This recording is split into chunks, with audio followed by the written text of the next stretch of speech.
한반도의 역사에는 늘 음악이 흘렀다.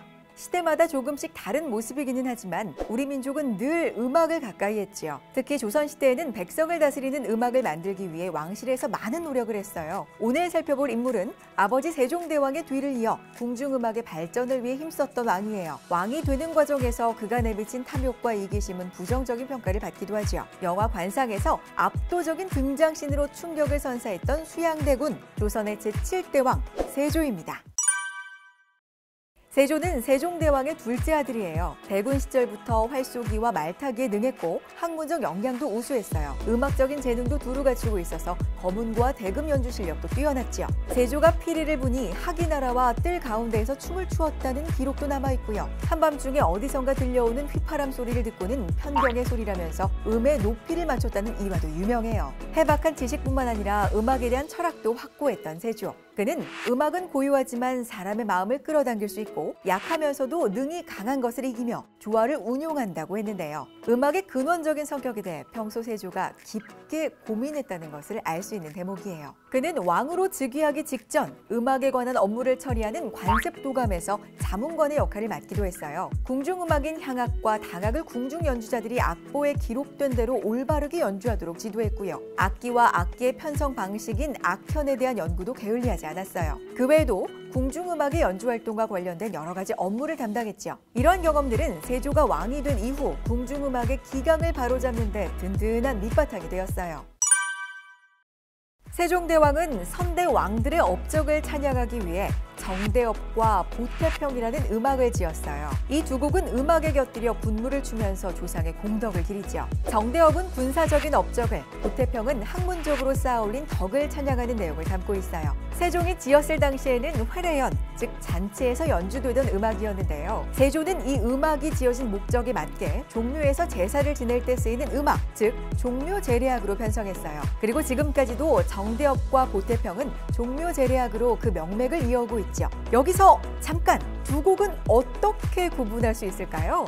곡 자체나 내용도 다르긴 하지만 춤을 추는 사람들이 손에 들고 있는 기물을 보면 바로 알 수 있는데요. 무공을 찬양하는 정대업은 창이나 검을 들고 춤을 추고요. 문덕을 찬양하는 보태평은 약과 적이라는 악기를 들어요. 세조가 이 두 곡을 제사음악으로 선택한 데에는 중요한 의미가 있어요. 바로 우리 땅에서 창작된 음악을 국가 공식 음악으로 채택했다는 거예요. 궁중의식을 행할 때 쓰는 음악을 총칭해서 아악이라고 하는데요. 사실 아악은 고려시대 송나라에서 들어온 음악이에요. 국가 공식 행사에서 쓰는 음악을 아악이라고 한 것에서 알 수 있듯이 세조 이전까지는 수입된 음악이 큰 맥을 차지하고 있었어요. 그런데 세조가 우리 고유의 음악인 향악을 제례음악으로 채택한 거예요. 죽어서도 중국의 음악을 들어야 했던 종묘의 선조들에게 우리나라의 음악을 올려 제사를 지내게 되었으니 얼마나 감개무량했을지 짐작이 가네요.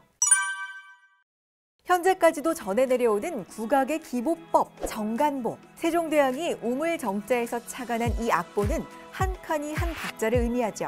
만들어진 당시에는 한 줄에 총 32개의 칸으로 구성되어 있었고요. 칸 안에 있는 율명의 위치에 따라 연주자들이 박자를 쉽게 읽도록 한 거예요. 세조는 이 정간보를 한 줄에 16칸으로 고치고 중간에 6개의 굵은 선, 즉 6대강을 넣어 박자의 구조를 선명하게 알 수 있는 16정간보로 만들었어요. 또 악보 중간중간에 상일, 군과 같은 한자가 규칙적으로 적혀 있는 게 보이시나요? 이건 음의 높낮이를 알 수 있게 해주는 역할을 해요. 세조는 향악이 5음계로 이루어진 것을 염두에 두고 5개의 음을 약자로 표현한 오음약보를 고안한 거예요. 우리 고유의 음악을 아껴서 널리 울려 퍼지도록 노력하는 세조의 열정을 엿볼 수 있는 대목이죠.